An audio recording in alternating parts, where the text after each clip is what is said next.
The shooting range. In this episode, pages of history, paving the way for the Bradley, tactics and strategy, new missiles, and metal beasts, top Belgian fighter.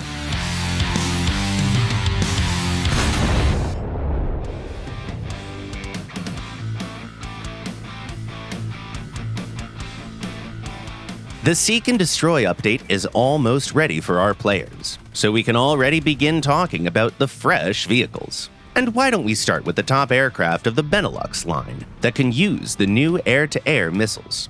Please welcome the Belgian F-16, Modification AM. This aircraft is propelled by a turbojet engine with a total afterburning thrust of 9,000 kilogram forces. It's much less than on the American F-16C or the Israeli Barak 2, but the Belgian version also has a lower mass comparable to the earlier models. In practice, you won't notice the difference in dynamics or turning unless you put these aircraft wing to wing. In any case, all F-16 versions enjoy good performance in aerial combat when met with competition. Another thing that unites all high-ranking fighters is their enormous fuel consumption in WEP mode. The F-16 can solve this issue with 3 drop tanks, whose total volume reaches almost 4,000 liters. It's excessive for most situations, but a single tank under the fuselage would surely become your trusty friend in air combat. Now, the weaponry of this aircraft brings one of the main new additions. It can carry the familiar Sidewinder and Sparrow AAMs, but there's also up to 6 AIM-120A AMRAAM missiles with active radar-guided homing heads. You can use them both beyond visual range at medium distance and in close combat. We'll tell you all about the new missiles right after pages of history, but first, we still have a few things to mention about the Belgian F-16. In mixed battles, the F-16 AM is very similar to the American Modification C. In addition to the archaic unguided weaponry, it has 4 points for up to 6 laser-guided bombs, or 2 bombs and 6 Maverick missiles. The first option costs a bit fewer spawn points, but the second one is more efficient against SAM systems. Some of the air-to-surface ordnance can be used with unique Belgian hardpoints that are equipped with extra countermeasure blocks. Using those push the total number of countermeasures to 300. The unique hardpoints are also equipped with missile launch detectors. Once the onboard system receives a threat alert, it warns the pilot and deploys countermeasures automatically. The Belgian F-16 is truly one of the best members of the family that combines the strongest sides of other models.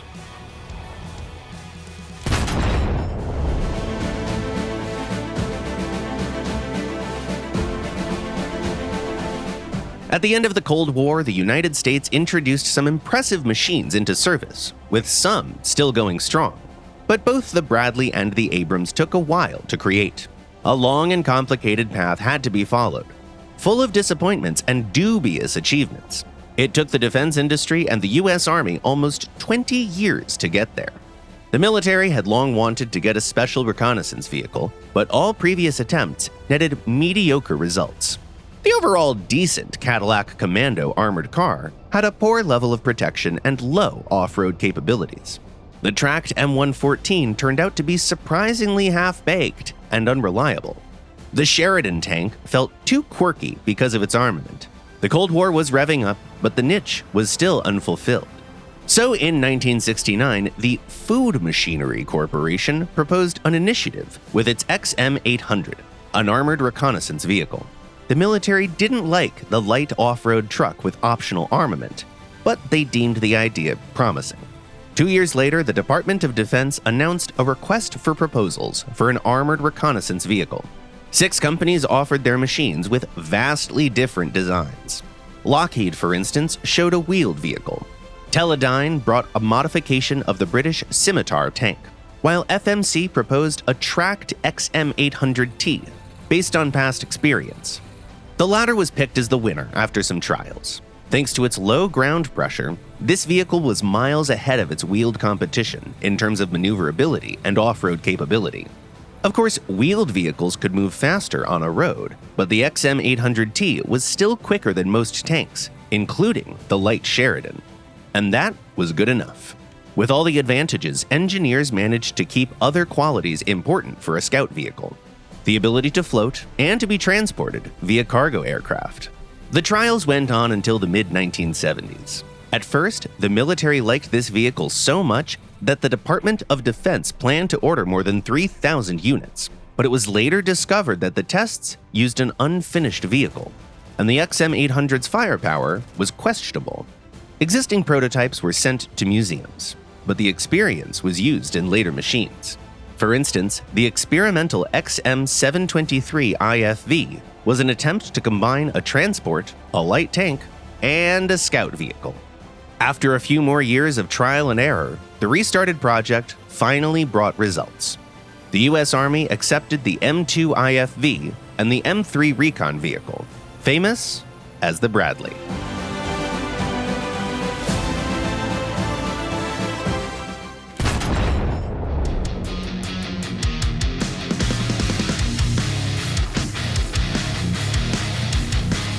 We're getting closer to the times when the long-awaited active radar homing missiles became the main weapon in top air combat, the ones also known as FOX-3. Every tech tree will have a carrier of such weaponry, but it takes some training to use it. So why don't we start getting ready right now? We'll need some theory first, though. Active radar homing missiles have actually been added to the game before. The American F-14 can use the AIM-54 Phoenix. But today's highlights are on an entirely new level. Basically, the only similarity between them is their guidance type. Unlike SARH missiles, the new ordnance doesn't require constant tracking from the carrier platform's radar. At a certain range, the missiles can lock onto the target using their own radar and work autonomously from then on. Different types of missiles have different operational ranges, depending on the altitude, speed, and direction of both the launcher and the target. In most cases, maximum launch range is limited to a couple dozen kilometers, but you can expect the best performance from the new missiles at ranges of up to 16 kilometers. That's when their homing devices can lock onto the target on their own and require no help from the platform. Let's try this weapon in a combat simulation. The earlier we can detect the enemy with our aircraft's radar, the more time we'll have to pick our target and plan the attack. So let's climb to an altitude of at least 2 to 4 kilometers, reduce the radar scale, and switch to TWS, which means track while scan. This mode gives you the most information about the number and locations of hostile aircraft, and allows you to quickly switch between them or fire at multiple targets. We recommend focusing on those who climb the highest, because they'll have a harder time trying to hug the ground or hide in the landscape. The easiest way of using active radar homing missiles is to launch the entire supply of them at different enemies at long range. Once all the missiles have locked onto their targets, you can turn back and land for a reload. Of course, this tactic can't be the most efficient one. When your missiles spend all their fuel, their engines stop working, and they can no longer hit a maneuvering target. Phoenix users should be familiar with this method. However, modern missiles offer much more. Thanks to their high maneuverability, you can also use the new missiles in close combat. Besides, many top fighters come with helmet-mounted displays that make close-range lock-on easier. In one of the next episodes, we'll tell you how you can dodge active radar homing missiles.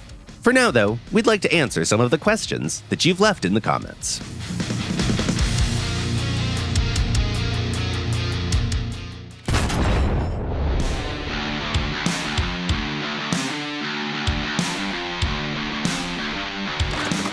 The first question was sent by a player called I Don't Know.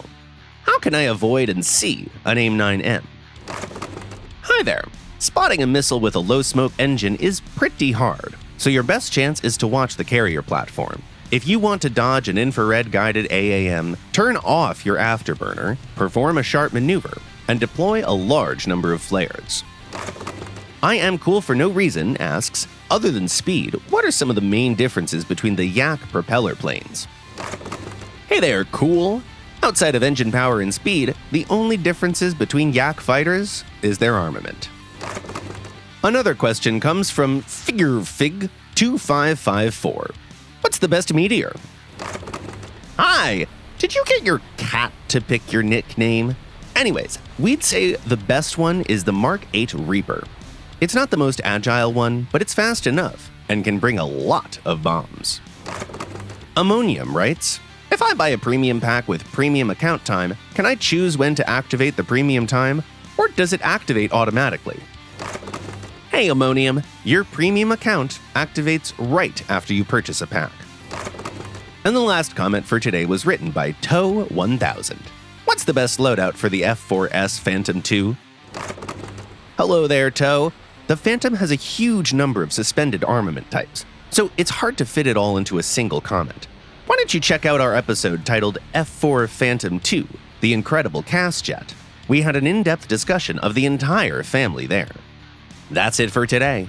You've been watching The Shooting Range by Gaijin Entertainment, and the next episode will premiere the following Sunday at 4 p.m. GMT or noon Eastern Time. Subscribe and click the bell if you don't want to miss our next videos. Don't forget to tell your missile where it is, leave a like, share your thoughts and comments, and see you next week.